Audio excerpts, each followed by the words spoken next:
nabi maxamed baa wuxuu leeyahay sallallahu alayhi wa sallam bari maalinta qiyaamo qofku jecel iyo ciisaanay nin saxaabiyaha maalin hal xadiis iyo laba iyo saddex maahan Abi Dharr al-Ghifari xadiidkiisa midka aan kaliya ku soo qaato Abi Dharr al-Ghifari wuxuu yiri ya rasuulallah ar-rajulu yuhibbu qawman wala ma yalhaq bihim ma taqulu fi rajulin raba lafdiga ما تقول في رجل يحب قوما ولا ما يلحق بهم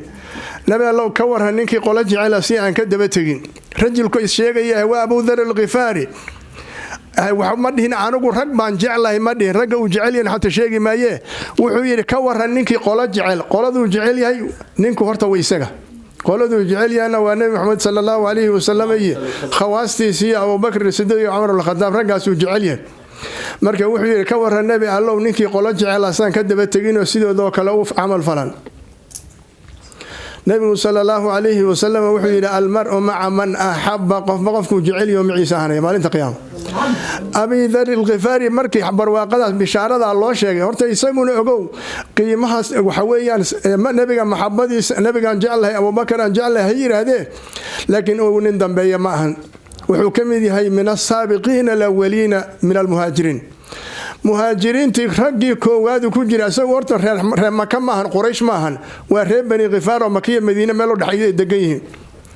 Makka iyo Madiina meel u dhaxaydo wadada Madiina iyo Makka isku xirtaan ahayna xagga xeebta xigta Jidda xaggeeda wadada xeebta meel xigta degan yihiin reer Bani Ghifaar deganaayeen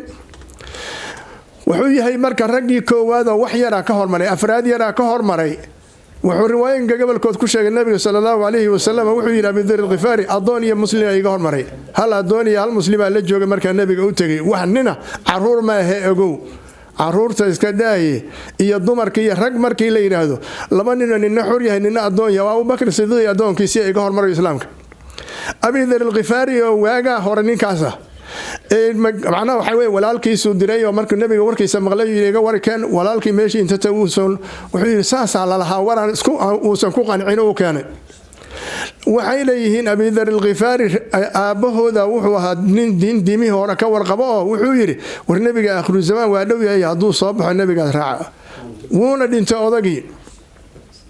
hadii odagii dhintay warkaasna maqleen wiilkii uu diray wax ma keenin isaga soo qaatay buraashadiisa soo biyeysay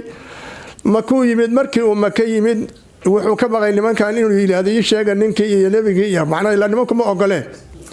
Ali ibn Abi Talib oo nin dhalinyaraha wuxuu arkay ninkan meeshii looga kala hoyaaday Kacbada looga kala hoyaaday waniyo meel uu dumanta laba arkamiya marka wuxuu yiri uma jawaabin shii uu ka yiri isoo raacu yiri waa iska raacay gurigii uu geeyay waa soo sooray waa soo tagay Abi Dharr al-Ghifari meeshii isaga soo noqday cidna la hadli maayo habeenkii dambe marka Ali ibn Abi Talib meeshii ku soo maray war ninku muusan wali gurigiisa aqoonsan meeshii u socday miyuunan garan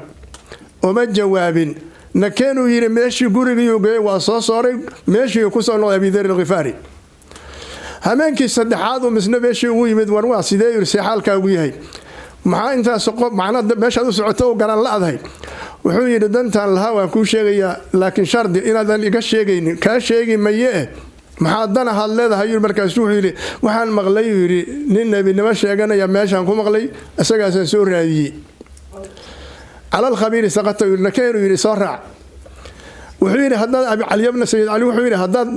وجهدا أن كعجبه إلا دجال كله يجعل ما فسحين هداد أن كعجبه هدان وجهده وانس مشغولين ياهو جريها لكت إذا جري كميدا كوسي جيسنا يقف حاجة جودنا يا إسكادي أنا يا إسكاد جودو بيري أدنى ما نلا سعون إسكادي إلهي قدرتي ضد ما يساركين وحي كشكيا رسول سيورد جوري نبي وجوجو جاي هذا نبي جاي صلى الله عليه وسلم أنا شهادتين كي مركو نبي هو رمي وحي إلهي حقي سكان وشاقي دين أبي ذر الغفاري وقاتل لكن وحيري وأين نورت رمك وشاقير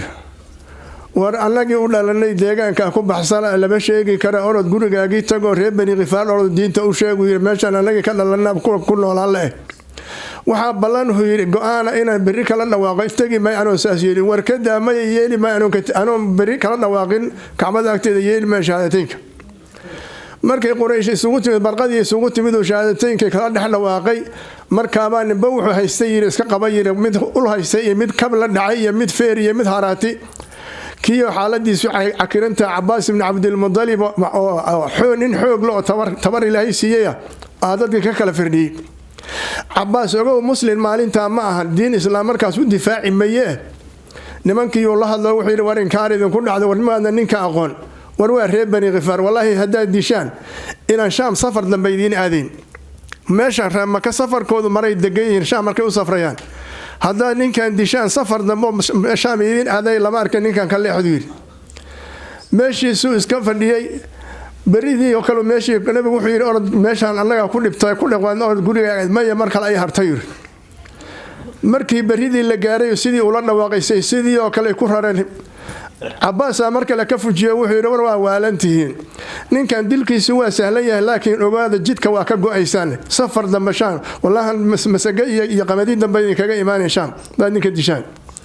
Abi Dhar al-Ghifari marka waxa rabaa waa ninka waaga horu islaam yahay islaamka ragii u hormaray uu kamid yahay markaasuu hadana wuxuu leeyahay kama aanan daba tagin Abu Bakr iyo Umar iyo Rasuulullaahi Muhammad sallallahu alayhi wasallam bishaara la siiyay oo waxa la yiraahdaa al-mar'u ma'a man ahabba qofku jecel yahay macooda ahaanaya maalinta qiyaamada markaas waxay tahay in Nabi Muhammad jeclaano waxa hadda nagu khasbayahay waxaan ognahay waa dambownay